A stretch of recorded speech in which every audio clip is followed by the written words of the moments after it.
ನೀವು ಯಾವನ್ ರೈಟ್ಸ್ ಕೊಟ್ಟಿದ್ದಾರೆ ನಿಮ್ಮ ಮನೆಗಳ ಹರಾಜು ಹಾಕೋದಕ್ಕೆ?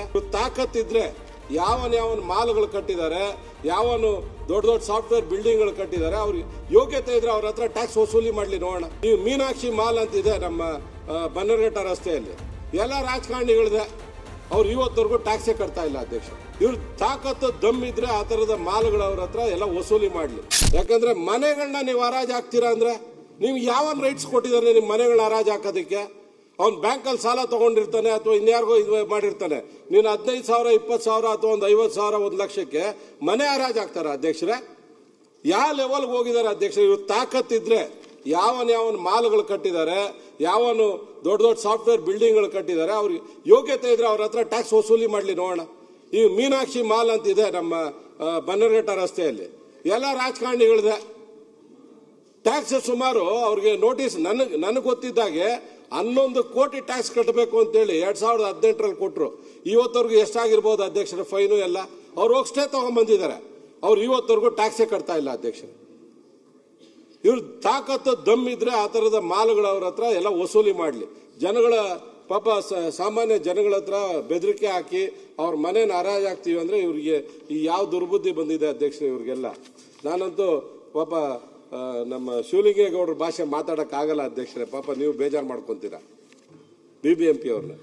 ಅಧ್ಯಕ್ಷರೇ, ಸತೀಶ್ ಅವರೇ, ಸರ್ ಶಿವಲಿಂಗ ಅವರು ಉಪದ್ರ ಮಾಡುವ ಹಾಗೆ ಬೇರೆಯವರು ನಿಮ್ಗೆ ಉಪದ್ರ ಮಾಡಲಿಲ್ಲ. ಈ ಗಾರ್ಬೇಜ್ ಸೆಸ್ ಅಧ್ಯಕ್ಷರ, ಯಾರಾದರೂ ಈ ಗಾರ್ಬೇಜ್ ಮೇಲೇನು ಕೂಡ 600 ಟೈಮ್ಸ್ ಮೊದಲು ಕಡಿಮೆ ಇದ್ದಿದ್ದನ್ನು 600 ಪಟ್ಟು ಯಾರಾದರೂ ಗಾರ್ಬೇಜ್ ಸೆಸ್ ಹಾಕ್ತಾರೆ ಅಧ್ಯಕ್ಷರೇ. ನಮ್ಮದು KCDC ಅಂತ ಒಂದು ಪ್ಲಾಂಟ್ ಇದೆ, ಆ ಪ್ಲಾಂಟ್ ಅಲ್ಲಿ ಬಯೋಗ್ಯಾಸ್ ಪ್ಲಾಂಟ್ ಮಾಡೋದಕ್ಕೆ ಈಗಾಗಲೇ ಕೇಂದ್ರ ಸರ್ಕಾರ ಅದಕ್ಕೆ ಹಣ ಹಾಕೋದಕ್ಕೆ ಬಂದು ರೆಡಿ ಇದೆ ಅಧ್ಯಕ್ಷರೇ. 9 ತಿಂಗಳಾಯಿತು. ಅದು ನಮ್ಮ GBIಗೆ ಹಿಂದೆ BBMPಗೆ ಪತ್ರ ಬರೆದು ಅದೆಲ್ಲ ಅನುಮೋದನೆ ಆಗಿದೆ, ಎಲ್ಲ ಆಗಿದೆ ಅಧ್ಯಕ್ಷರೇ. ಇವತ್ತವರೆಗೂ ನಾವು ಅದನ್ನ ಚಾಲನೆ ಕೊಡ್ಲಿಕ್ಕೆ ಆಗಲಿಲ್ಲ. ಕಳೆದ ಅಧಿವೇಶನದಲ್ಲೂ ಕೂಡ ನಾನು DK ಶಿವಕುಮಾರ್ ಅವ್ರು ಕೇಳಿದೆ, 15-20 ದಿನದಲ್ಲಿ ಅದನ್ನ ನಾವು ಫೈನಲ್ ಮಾಡಿ ಪೂಜೆ ಮಾಡೋಣ ಅಂತ ಹೇಳಿದ್ರು. ಇವತ್ತವರೆಗೂ ಆಗಿಲ್ಲ ಅಧ್ಯಕ್ಷರೇ. ಯಾಕೆ ಅಂತ ಹೇಳಿದ್ರೆ ಇಡೀ KCDCಗೆ ಕಂಪ್ಲೀಟ್ ಆಗಿ ಬೇರೆ ಬೇರೆ ವಾರ್ಡ್ಗಳಿಂದ ಗಾರ್ಬೇಜ್ ಬಂದು ಬೀಳ್ತಾ ಇದೆ ಅಧ್ಯಕ್ಷರೇ. ಅದು ಒಂದ್ಸಲ ಬಂದಾಗ್ಬಿಟ್ರೆ ನಾವು ಬಯೋಗ್ಯಾಸ್ ಪ್ಲಾಂಟ್ ಕೂಡ ಮಾಡಲಿಕ್ಕೆ ಸಾಧ್ಯ ಇಲ್ಲ ಅಧ್ಯಕ್ಷರೇ, ಆ ಪರಿಸ್ಥಿತಿ ಆಗ್ತದೆ ಅಧ್ಯಕ್ಷರೇ ಅಲ್ಲಿ. ಅದಾದ್ಮೇಲೆ ಅಧ್ಯಕ್ಷರೇ, ಇವತ್ತು ಇಡೀ ಬೆಂಗಳೂರಲ್ಲಿ ಸುಮಾರು ಒಂದು 5-6 ಸಾವಿರಕ್ಕಿಂತ ಹೆಚ್ಚು ಬಿಲ್ಡಿಂಗ್ಸು ಪವರ್ ಇಲ್ಲದೆ, ಕರೆಂಟೇ ಇಲ್ಲ ಅಧ್ಯಕ್ಷರೇ. ಏನು ಇವರು ಸುಪ್ರೀಂ ಕೋರ್ಟ್ ಆರ್ಡರ್ ಅಂತ ಹೇಳ್ತಾರೆ, 50, 40, 60 ಮತ್ತು 50, 80ಕ್ಕೆ ನೀವೊಂದು ಅವರಿಗೆ ಒಂದು ಏನಾದರೂ ಒಂದು ಸಮಸ್ಯೆ ಬಗೆಹರಿಲಿಕ್ಕೆ ಮಾಡಿ ಅಂತ ಹಿಂದೇನೋ ಅಧಿವೇಶನದಲ್ಲೆಲ್ಲ ನಾವು ಕೇಳ್ಕೊಂಡ್ವಿ. ಯಾಕಂದ್ರೆ ಲೋನ್ ತಗೊಂಡಿರ್ತಾರೆ ಅಧ್ಯಕ್ಷರ, ಬ್ಯಾಂಕ್ಗಳಿಂದ ಲೋನ್ ತಗೊಂಡು ಅವರೆಲ್ಲ ಮನೆಗಳು ಬಿಲ್ಡಿಂಗ್ಗಳು ಕಟ್ಕೊಂಡಿರ್ತಾರೆ. ಅವ್ರು ಯಾರು ಕೂಡ ಬಾಡಿಗೆಗೂ ಬರಲ್ಲ, ಅರ್ಧಂಬರ್ಧ ಬಿಲ್ಡಿಂಗ್ ನಿಲ್ಲಿಸ್ಬಿಟ್ಟಿದ್ದಾರೆ ಅಧ್ಯಕ್ಷರ. ಯಾರಿಗೂ ಕರೆಂಟೇ ಕೊಟ್ಟಿಲ್ಲ ಅಧ್ಯಕ್ಷರ. ಇಂಥ ಪರಿಸ್ಥಿತಿಯಲ್ಲಿ ಹೋಗ್ಬಿಟ್ಟು ನೀವು ಬೆಂಗಳೂರಲ್ಲಿ ಓಟ್ ಕೇಳ್ತೀರಾ ಅಧ್ಯಕ್ಷರೇ? GBI ಎಲೆಕ್ಷನ್ ಅಲ್ಲಿ ಇವ್ರು ಓಟ್ ಹಾಕ್ತಾರ ಅಧ್ಯಕ್ಷರೇ? ಹೋಗ್ಲಿ ಯಾರಾದ್ರೂ? ಕರೆಂಟು ಇಲ್ಲ, ಟ್ಯಾಕ್ಸ್ ಜಾಸ್ತಿ, ಡ್ರೋನ್ ಸರ್ವೆ ಅಧ್ಯಕ್ಷರೇ, ಈ ಖಾತಾ ಮಾಡಿಲ್ಲ, ಇವೆಲ್ಲಾನು ಇಟ್ಕೊಂಡು ಸಮಸ್ಯೆಗಳು ಇವ್ರು ಯಾರು ಓಟ್ ಹಾಕ್ತಾರೆ ಅಧ್ಯಕ್ಷರೇ? ಏನು ಅಧ್ಯಕ್ಷರೇ, ಈ ಒಂದು ಬಿಲ್ಡಿಂಗು ಕನ್ಸ್ಟ್ರಕ್ಷನ್ ನಿಂತಿರೋದ್ರಿಂದ ಇವತ್ತು ಎಲೆಕ್ಟ್ರಿಕ್ ವರ್ಕರ್ಸ್ ಯಾರು ಈ ಪ್ರೈವೇಟ್ ಬಿಲ್ಡಿಂಗ್ ಎಲೆಕ್ಟ್ರಿಕ್ ವರ್ಕ್ ಮಾಡ್ತಾ ಇದ್ರು ಅವ್ರು ಇವತ್ತು ಬೀದಿಗೆ ಬಂದು ದಿನ ಸ್ಟ್ರೈಕ್ ಮಾಡ್ತಾ ಇದ್ದಾರೆ ಅಧ್ಯಕ್ಷರೇ. ಇವತ್ತವರೆಗೂ ಅವ್ರಿಗೆ ಒಂದು ಪರಿಹಾರ ಸಿಕ್ಲಿಲ್ಲ.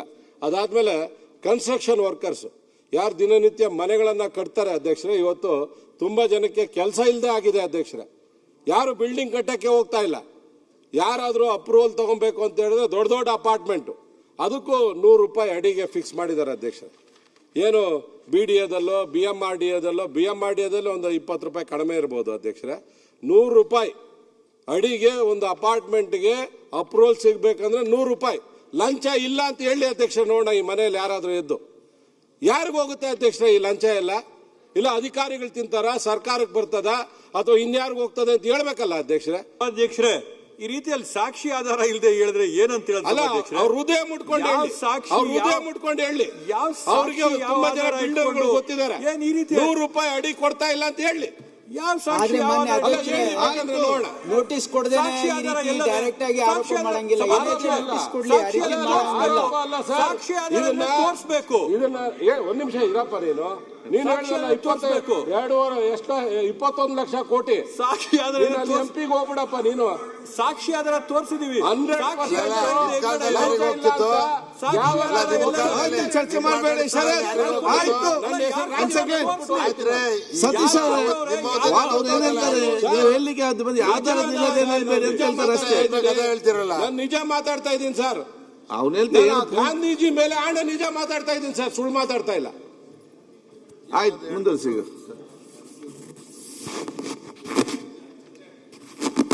ಅಧ್ಯಕ್ಷರೇ, ಇವತ್ತು ಬಿಲ್ಡಿಂಗ್ ವರ್ಕರ್ಸ್ ಬೀದಿಗೆ ಬಂದಿದ್ದಾರೆ ಅಧ್ಯಕ್ಷರೇ. ಈ 40-60 ಸೈಟ್ಗಳಿಗೆ, 50-80 ಸೈಟ್ಗಳಿಗೆ ಇವರೇನು ಎಲೆಕ್ಟ್ರಿಕ್ ಕರೆಂಟ್ ಅನ್ನ ಕೊಡ್ತಾ ಇಲ್ಲ. ಇವತ್ತು ಅನೇಕ ಬಿಲ್ಡಿಂಗ್ ಅವ್ರಿಗೆ ಇದು ಸಮಸ್ಯೆ ಆಗಿದೆ ಅಧ್ಯಕ್ಷರೇ.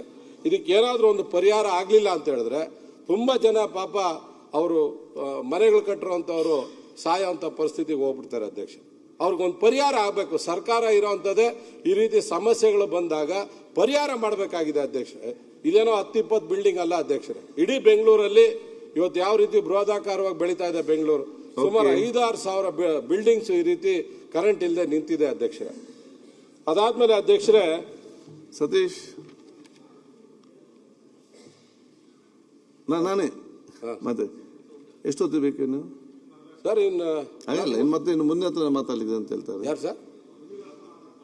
ಮುಂದಿನ ಅಲ್ಲ, ನಾನು ಈಗ 15 ನಿಮಿಷ ಮಾತಾಡಿರೋದು, ಇನ್ನು ಇಷ್ಟೆಲ್ಲ ಫೈಲ್ ತಂದು ಇಟ್ಕೊಂಡಿದ್ದೀನಿ. ಬೇಡ ಅಂದ್ರೆ ಕುತ್ಕೊಂಡ್ಬಿಡ್ತೀನಿ ಅಧ್ಯಕ್ಷ, ನಂದೇನಿಲ್ಲ. ಆಗಿಲ್ಲ ಕೇಳುವಂತ. ಈಗ ಇನ್ನು ನಂದು ಇನ್ನೂ ಒಂದು 20-25 ನಿಮಿಷ ಆಗುತ್ತೆ ಅಧ್ಯಕ್ಷ. 50 ಮಿನಿಟ್ಸ್ ಅಲ್ಲಿ ಮುಗಿದೆ. 50 minutes. Subscribe to One India and never miss an update.